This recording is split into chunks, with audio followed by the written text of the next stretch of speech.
నమస్కారం, నేను మీ షణ్ముఖ్. ఈరోజు మనమందరం పొలిటికల్ అనలిస్ట్ మధుసూదన్ రెడ్డి గారు ఉన్నారు. నమస్కారం సార్. నమస్తే షణ్ముఖ్. చార్లెస్ చాప్లిన్, ఈ పేరు తెలియని వారు ఎవ్వరూ ఉండరు ప్రపంచంలో. ఏ దేశంలో అయినా సరే ఇతని పేరు సుపరిచితం. ఒక గొప్ప నటుడు, మాటలు మాట్లాడుకోకుండా కేవలం తన నటనతో జనాలను నవ్వించేటువంటి వ్యక్తి. అసలు ఇలాంటి నటుడు నా భూతో నా భవిష్యత్తు, రాడు రాబోడు. చాలా కష్టపడి పైకి పడి ఎన్నో కష్టాలు పడి పైకి వచ్చినవాడు. మరి అతను ఇచ్చిన 4 స్టేట్మెంట్స్ ఉన్నాయి అంటే ప్రపంచానికి. ఏంటి అసలు ఆ స్టేట్మెంట్స్ ఏంటి? అవి జనాలకు ఉపయోగపడేటివే కాదంటే ఏం చెప్తారు? మనకి ఒక్కటి గుర్తుపెట్టుకోవచ్చు, మాకు నవ్వడం యోగం, నవ్వలేకపోవడం ఒక రోగం, నవ్వించగలడం యోగ్యం అని మన తెలుగులో మన పెద్దలు మనకు చెబితే మనం విన్నాం.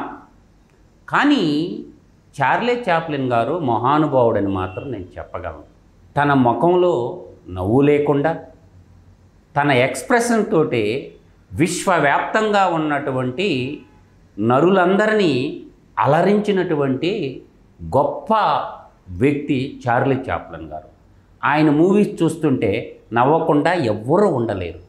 కానీ ఆయన నవ్వులో ఆయన 88 సంవత్సరాలు భూమండలం మీద నడయాడి ఒక 4 స్టేట్మెంట్స్ ఇచ్చారు.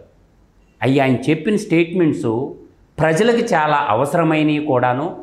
మానసిక రోగిష్ఠులకి, ప్రశాంతంగా జీవించాలనుకున్న వాళ్ళకి, కోరికలు గుర్రాలై పరిగెత్తుతున్న వాళ్ళకి అందరికి కూడా ఉపయోగపడతాయి ఆ 4 స్టేట్మెంట్స్ నేను చెప్తా. ఒకటి, ఆయన చెప్పిన స్టేట్మెంట్ నెంబర్ 1, ఈ ప్రపంచంలో ఏదీ శాశ్వతం కాదు, మన సమస్యలు కూడా అంతే. ప్రతి మనిషికి ఏదో ఒక సమస్య ఉంటుంది. షణ్ముఖు, నాకే వచ్చినాయి ఏడస్తా కూర్చుంటే కుదరదు. ఎంత గొప్ప స్టేట్మెంటు. ఈ ప్రపంచంలో ఏదీ శాశ్వతం కాదు అంటే దాని అర్థం అన్నీ అశాశ్వతమైనవి.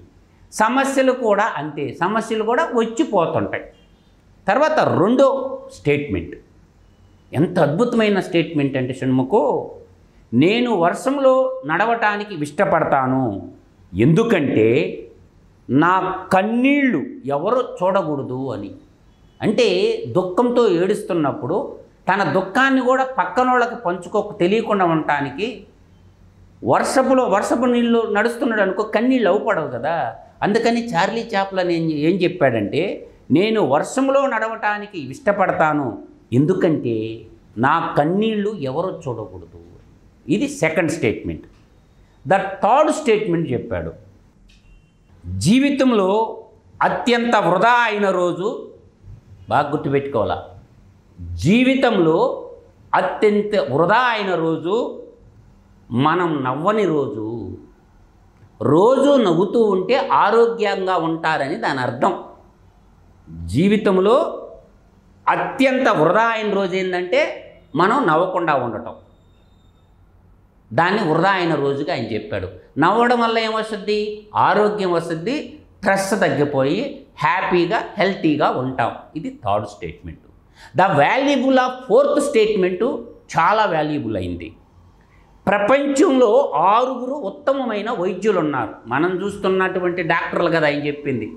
ప్రపంచంలో ప్రతినిత్యం అందరికీ ఉపయోగపడే 6 వైద్యులు ఉన్నారని చెప్పాడు. ఎంతమంది?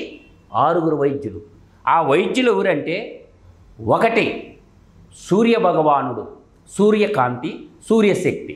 1 సూర్యభగవానుడు, 2 విశ్రాంతి, 3 వ్యాయామం, 4 డైట్, 5 ఆత్మగౌరవం, 6 ఫ్రెండ్స్, మిత్రులు. ఏంటి? 6 ఉత్తమమైన వైద్యులు. వాటి వివరాలు కూడా ఆయన చెప్పాడు. మనం తెలుసుకుంటే తెలుస్తుంది. సూర్యకాంతి లేకుండా ఏ జీవరాశి అయినా బతకగలదా, మనగలదా? పెరుగుదల ఉండదు కదా. అందువల్ల సూర్యకాంతి అనేది చాలా అవసరం. ఉత్తమమైనటువంటి వైద్యుడు ఆయన, మొట్టమొదటి వైద్యుడు ప్రపంచానికి. తర్వాత విశ్రాంతి, మనిషికి విశ్రాంతి కూడా అవసరమని చెప్పాడు. తర్వాత వ్యాయామం, ప్రతిరోజు మనిషి వ్యాయామం చేయాలని చెప్పాడు. మనం యోగా అంటాం కదా, అట్లా వ్యాయామం చేయమన్నాడు. తర్వాత డైట్ అంటే మనం తినే ఆహారం ఏది తినాలో ఏమి తినకూడదో తెలుసుకొని తినమన్నాడు. వ్యర్థాలని పారేయమనడు, ఉపయోగమైన పదార్థాలు తినమనడు. ఇది డైట్. తర్వాత ఆత్మగౌరవం అంటే తెలుగుదేశం పార్టీ దేంతో పుట్టింది? ఆత్మగౌరవం నినాదంతోనే పుట్టింది కదా. ఆత్మగౌరవంతో మనిషి బతకపోతే చచ్చిపోవాలని. తెలుగుదేశం జెండా పుట్టిందే తెలుగు వాళ్ళ ఆత్మగౌరవం కోసం కదా. అట్లాగే తెలంగాణ ఉద్యమం కూడా ఆత్మగౌరవంలో నుంచి పుట్టింది కదా. అర్థమవుతుందా? ఆత్మగౌరవం అనే కాన్సెప్ట్ చెప్పాడు. తర్వాత ఫ్రెండ్స్ అంటే మంచి మిత్రులను కూడా సంపాదించుకోండి. కష్టకాలంలో అవసరం ఉన్నప్పుడు ఎవరు చూసినా చూడకపోయినా మంచి మిత్రులు మాత్రం బంధువులు సంపద ఉన్నప్పుడు కుప్పల తెప్పల వల్లే కప్పల వల్లే బెకబెకమంటూ మన చెంతకొస్తారు షణ్ముఖు. కాబట్టి మంచి మిత్రులు అంటే దోమన పోయినోడల్లా ఫ్రెండ్ కాదు. ఫ్రెండ్ అంటే ఎలా ఉండాలి? మన ఇంట్లో తల్లిదండ్రులకి భార్యకి చెప్పని రహస్యాన్ని కూడా మిత్రుడికి చెప్తాం. వాడు సీక్రెసెన్సీ మెయింటైన్ చేసేవాడు కావాల. దోమన పోయినోడల్లా ఫ్రెండ్ కాదు. మనకి కష్టంలోనూ సుఖంలోనూ మంచిలోనూ చెడులోనూ చివరిదాకా మనతో తోడు నీడై ఉండేటటువంటి వాడే స్నేహితుడు. మిగతా వాళ్ళందరూ పరిచయస్తులు. ఈ నా మాటలు కాదు, చార్లీ చాప్లిన్ గారు చెప్పిన మాట. మనం పై వాటిని మన జీవితంలో అన్ని దశల్లో ఉంచుకుంటే ఆరోగ్యమైన జీవితాన్ని ఆస్వాదించవచ్చు అని చార్లీ చాప్లిన్ గారు అన్నారు. సరే, ఇప్పుడు అందం ఎక్కడ పడుద్ది మనకి? దేవుడు అందం. చంద్రుని చూస్తే దేవుడు యొక్క అందాన్ని మనం చూసినట్టే. చంద్రుడు ఎంత అందంగా ఉంటాడు? పున్నమి చంద్రుడు, దేవుడు అంత అందంగా ఉంటాడు. సూర్యుని చూస్తే మనకి శక్తి అనేది తెలుస్తుంది. సూర్యకాంతికి మిట్ట మధ్యాహ్నం నిలబడి ఎదురుగా పారిపోవా నువ్వా? ఏదో ఒక చెట్టు నెడకో ఏసీ రూమ్లోకి పారిపోతావా లేదా? అంటే ఆ సూర్యకిరణాలు మన నెత్తిని మన శరీరానికి గుచ్చుకుంటే తెలుస్తుంది సూర్యుడికి శక్తి ఉంది అనే సంగతి. సూర్యుడిని చూస్తే భయపడి పారిపోతూ ఉంటాం కదా, శక్తి ఉందని మనకు తెలుస్తుంది. తర్వాత మనం మనుషులం కదా, ప్రతి ఒక్కరు అద్దంలో చూసుకోకుండా ఉంటారా రోజా?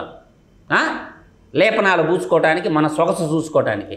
అద్దంలో మనం చూసుకుంటే మన ముఖాన్ని సృష్టి మనకు కనిపిస్తుంది. దేవుడి యొక్క అత్యున్నతమైన సృష్టి మనకే కనిపిస్తుంది. ఎవరు సృష్టించారు మనల్ని? భగవంతుడే కదా. మనం అద్దంలో చూసుకుంటే భగవంతుడి యొక్క అత్యున్నతమైన సృష్టి మనకు అవపడుద్ది. తర్వాత మనం ఏం చేస్తాం? యాత్రలు టూరిస్టులు, పర్యాటక శాఖ అంటాం కదా. ఒక దేశాన్ని నుంచి ఇంకో దేశాన్ని తిరిగి అలసిపోయి చివరికి ఏం పోతాం? స్వర్గస్థులం అయిపోతాం కదా. అలాగే ఈ భూమండలం మీదకి మనం టూరిస్టుల్లాగా వచ్చాము. కొంతకాలం ప్రయాణం చేస్తాం, తర్వాత కైవల్యం చెంది పైకి వెళ్ళిపోతాం.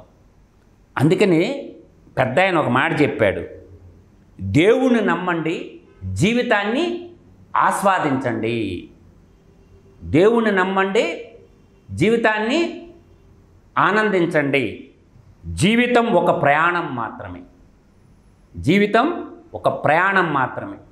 అట్లాంటి విషయాలు చార్లీ చాప్లిన్ ఎంతో అద్భుతంగా చెప్పుకున్నాడు. ఇవన్నీ నాకు చెప్పాలనిపించి మన తెలుగు ప్రజలకు వినిపించాలని చెప్పి చెప్పడం జరుగుతుంది. ఇది షణ్ముఖు కథ. చార్లీ చాప్లిన్ గారు చెప్పిన ముచ్చట్లు మాట నేను మీ దృష్టికి తెచ్చినాను.